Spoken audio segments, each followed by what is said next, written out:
Coucou tout le monde, bienvenue sur ma chaîne qui m'apprend l'anglais, la chaîne qui vous permet de vous améliorer en anglais. Alors likez, partagez, commentez et surtout abonnez-vous. D'accord? Ok, on va se lancer. Put your foot in your mouth. Put your foot in your mouth, ça veut dire quelque chose que tu n'aurais pas dû dire. Je pense qu'en français, c'est l'expression mettre les pieds dans le plat. Ou bien, je pense, mettre les pieds dans le plat, ça veut dire quelque chose que tu n'aurais pas dû dire, non?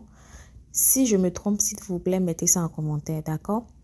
I put my feet in my mouth when I asked Lisa about her mom. I didn't know that she's dead. Ça veut dire que je n'aurais pas dû dire à Lisa, demander à Lisa d'après sa maman. Parce que je ne savais pas qu'elle était déjà morte. C'est ce que ça veut dire. Ensuite, so far so good.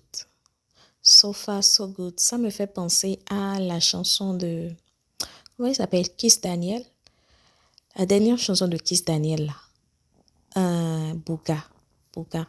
Je ne sais pas si vous avez remarqué, il y a une partie où il dit so far so good. Yeah, c'est ce que ça veut dire. Alors, ce que ça veut dire les choses vont bien jusqu'à présent.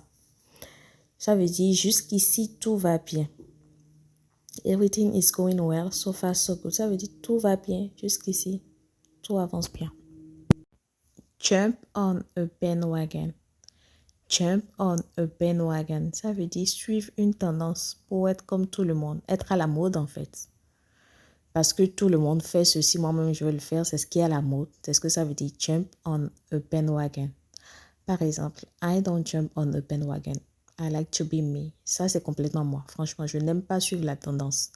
Non, c'est ce qui est à la mode. C'est ça là qu'il faut faire. C'est ça là qu'il faut porter. Non. Je déteste ça. J'aime être moi. I don't jump on a bandwagon. D'accord? A blessing in disguise. A blessing in disguise. Ça veut dire quelque chose de bien qui semblait mauvais au début.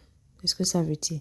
Quelque chose de bien qui semblait mauvais au début. Par exemple, losing your previous job was kind of blessing in disguise for you. Losing your previous job was kind of blessing in disguise for you. Ça veut, j'ai souligné kind of parce que ça veut dire on met souvent kind of derrière blessing in disguise. D'accord? Ça veut dire perdre ton emploi précédent. Voilà. Perdre ton emploi précédent était une sorte c'est une bonne chose en fait. C'est ce que ça veut dire. C'est une bonne chose. Peut-être suite à ça, elle a trouvé quelque chose de mieux. C'est ce que ça veut dire. D'accord?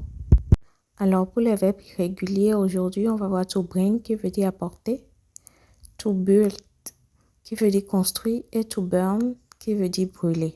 D'accord? To bring,